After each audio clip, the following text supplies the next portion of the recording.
We all know Cash Out's always been about that life. I mean, he's even admitted to dropping bodies in interviews. You know, man, there's a lot of smoke going on. It's the smoke arm, man. But now it's getting real. New evidence just linked him to actual murders. And with that 70-year sentence already locked in, the death penalty might be next. I got all the details. Let's break it down. From the block to the booth.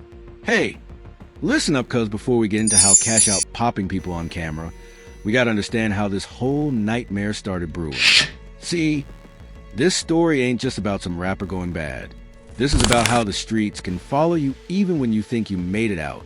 John Michael Hakey Gibson, a.k.a. Cash Out, was born August 15, 1990, and came up in Atlanta during the golden era, when the A was really putting the South on the map. We talking Outkast, Goody Mob, T. Jeezy. All them legends was paving the way for young like Cash Out to make something of themselves through hip-hop. But yo, before Homeboy ever touched a microphone professionally, he was already deep in them streets catching cases. And this is where the story gets interesting, because what happened in 2009 was supposed to be his wake-up call from God. Back in the 09, Gibson got hemmed up on some serious gun charges in Clayton County. We talking convicted felon in possession of 2 firearms. Now, you know how that go in Georgia. They don't play about them gun laws, especially when you already got prior. Homie was looking at 10 years locked up, which would have been game over for any music dreams he had. But sometimes the universe throws you a lifeline when you least expect it. Against all odds, this beat the case. And what happened after the verdict is what supposedly changed his whole trajectory. Jurors walked up to me, you know, at the end of trial, you don't even supposed to talk to the jury. Yeah. They go one way, you go one way, and it's over with. But one of the jurors actually came to me. It was like a blessing in disguise, and he was like, "Man, we gave you another chance, you know, in life." And he's like, "Do something." That juror's words hit different. You feel me? Gibson later said this acquittal was his second chance in life, and claimed it motivated him to leave them streets alone and focus on his music career full-time. This became Cash Out's whole redemption narrative. The young trap star who chose spitting bars over catching them behind bars. In hip-hop culture, that type of transformation story is everything. We love seeing Nick, who was really in the field, level up and use their talent to escape the cycle. After beating that case, Gibson signed with independent label Bases Loaded and dropped Cashing Out. And broke. That joint was a straight-up banger that took over everything. The clubs, the radio, the streets, everywhere you went, you heard that bumping. The success was absolutely insane. Cashing Out hit number 36 on the Billboard Hot 100, number 2 on the R&B/hip hop chart, and went straight to number 1 on the rap songs chart before going platinum. When you from the hood and you see them type of numbers, that's when you know you really made it out the trenches. After Epic Records had LA, Reed peeped the record. He called Gibson for a meeting and signed him to the label. Think about that trajectory from facing a decade in prison to getting a major label deal with one of the most powerful executives in the industry. That juror's advice about doing something with his second chance seemed to be paying off heavy. The credibility kept building, too. Gibson linked up with Future, Lil Durk, and Migos on various tracks, really cementing his place in Atlanta's rap ecosystem. These wasn't no industry plants or fake connections. These was his day ones. The Who was really running Atlanta at the time. From the outside looking in, this was that perfect hood to Hollywood story that everybody dreams about. Young black man from the struggle beats the system, finds success through his talent, and becomes inspiration for the next generation coming up behind him. Cash Out was walking proof that when you get that second chance, you can really turn your whole life around and become something positive for the culture. But, and this is where underscoring this gets real twisted. While Cash Out was out here looking like the poster child for second chances, prosecutors would later claim he was building something much darker behind scenes. Court documents show Gibson's alleged racketeering activities dating back to 2013, with trafficking allegedly happening in 2018 and rape in 2019. This means while homie was on stage performing Cashing Out and getting standing ovations from fans who looked up to him as inspiration, he was allegedly running a criminal enterprise that was systematically destroying women's lives in the most heinous ways imaginable. The first red flag came in 2019 when Gibson got arrested in a prostitution sting operation in Gwinnett County. At the time, it didn't make major headlines because everybody figured it was just another rapper getting caught up in some minor street. __. But looking back now, that was the beginning of the end for his carefully crafted public image. What's really ___ up is when you go back and peep old interviews from his peak period, you can see signs of his toxic mindset. Even when he was trying to present himself as just a successful artist who liked to party and have a good time. Not really, I ain't never really had no solid relationships. We just be cool partners. You feel me? They pull up, they buy me stuff. You feel me? I might buy some female. Yeah. What we just did the other day, King. We turned up on yesterday. What she buy? She took us on a little $500, eating spree. You feel me? At the restaurant, $500 on me and my bro. Even back then, you could see Cash Out had this weird transactional view of relationships with women. He talking about females buying him stuff, taking him on expensive dates, having these boss ___ who would spend bread on him like he was some kind of commodity they was investing in. I mess with boss females too at the same time. I get you something, you get me something. It's nothing. You feel? Knowing what we know now about his trafficking charges, that mindset is straight up chilling. Real talk. Looking back at these interviews, you can see the foundation of his predatory thinking, viewing women as financial resources to be exploited rather than human beings deserving of respect and dignity. The scope of what prosecutors allege was absolutely insane and went way beyond anything we typically see in hip-hop legal troubles.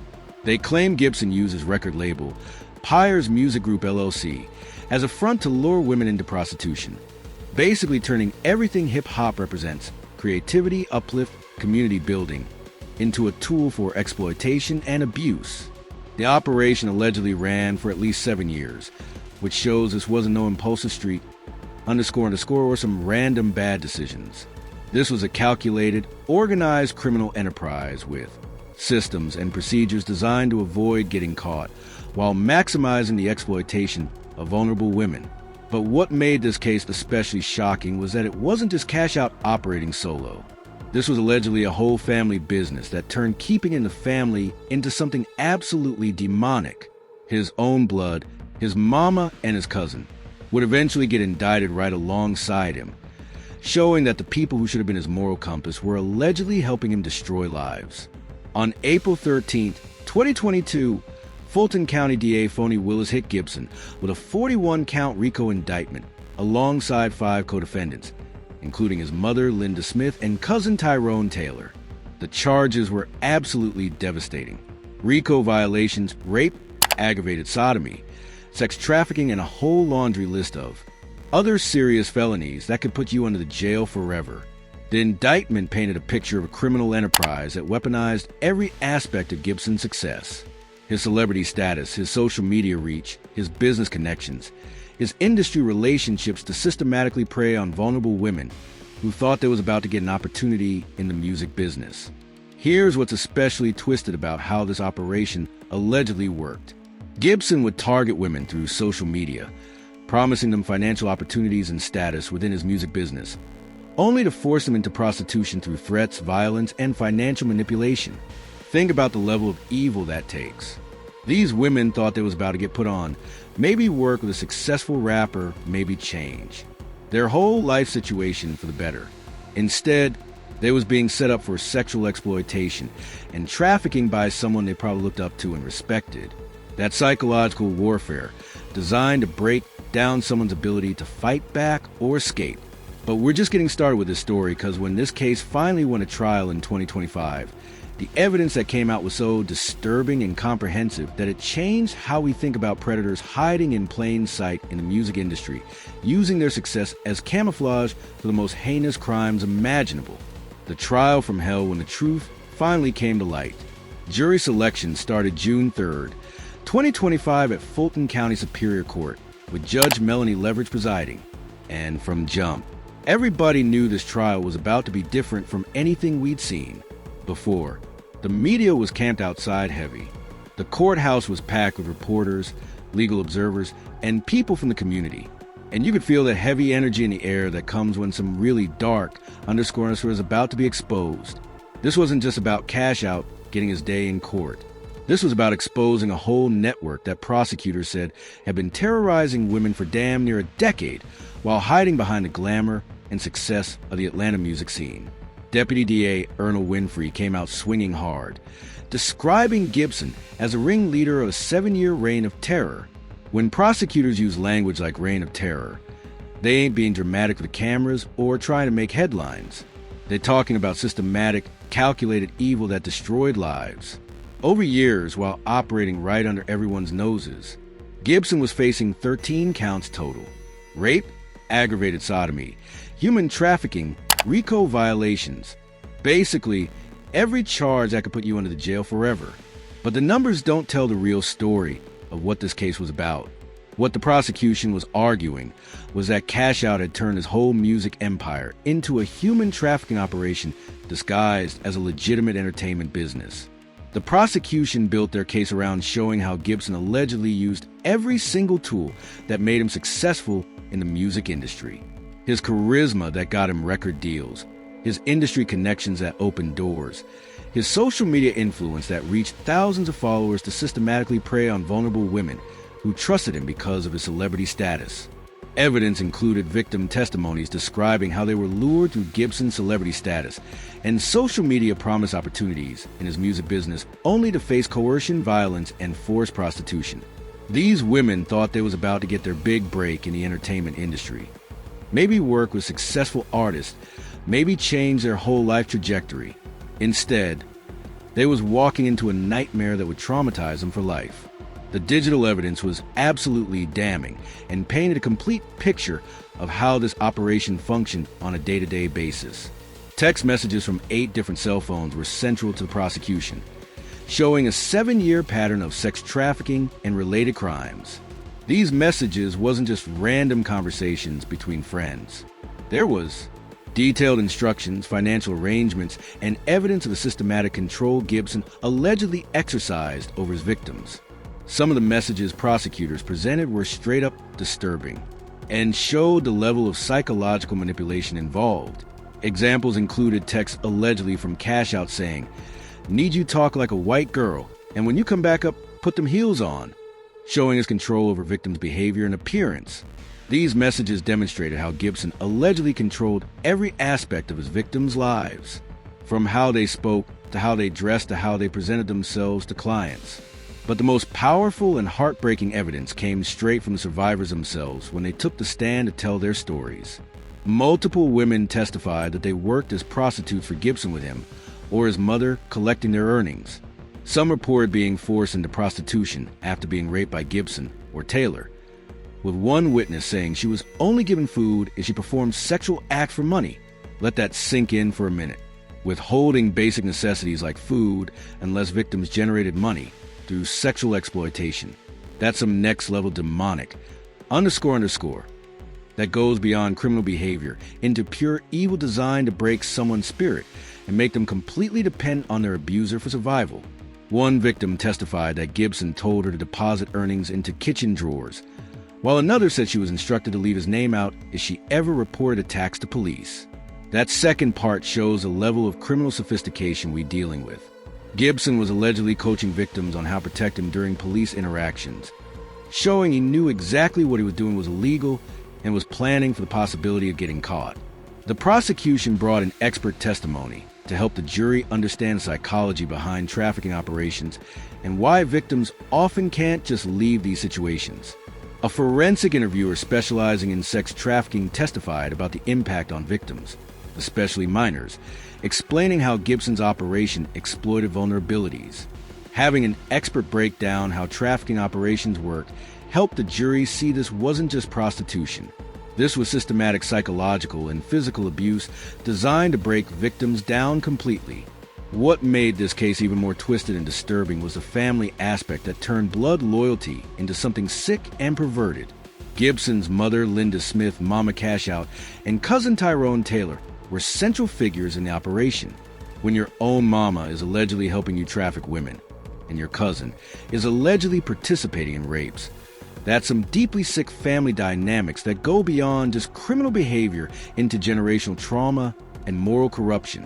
Evidence showed Smith received digital payments from women in the trafficking operation, indicating she managed and profited from the enterprise.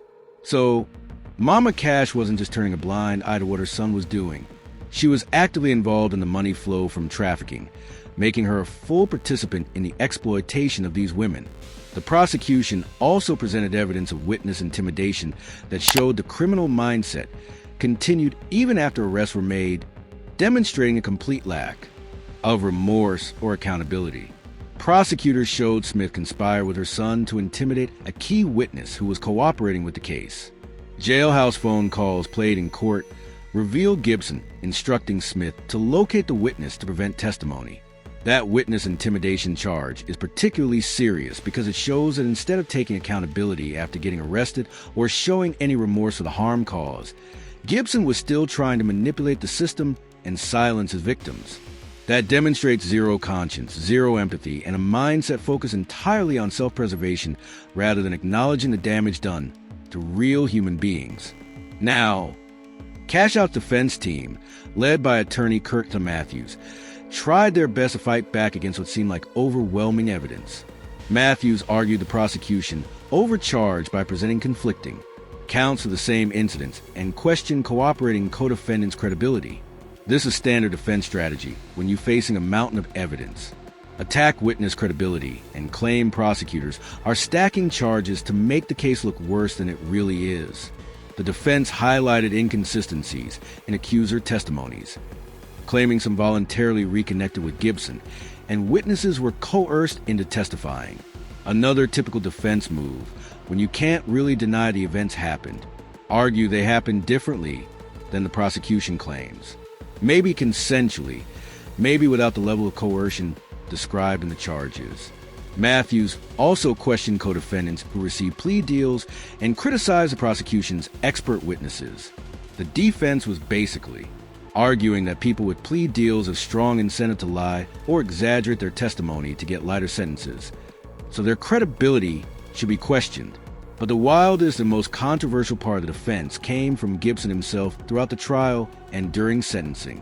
This fool maintained complete innocence despite overwhelming evidence and made statements that showed either total disconnection from reality or severe narcissistic personality disorder that prevented him from accepting any responsibility for his actions. I met women, I dated women who were doing escort or whatever, however people want to look at it from a moral standpoint, but who was doing these things as a grown woman.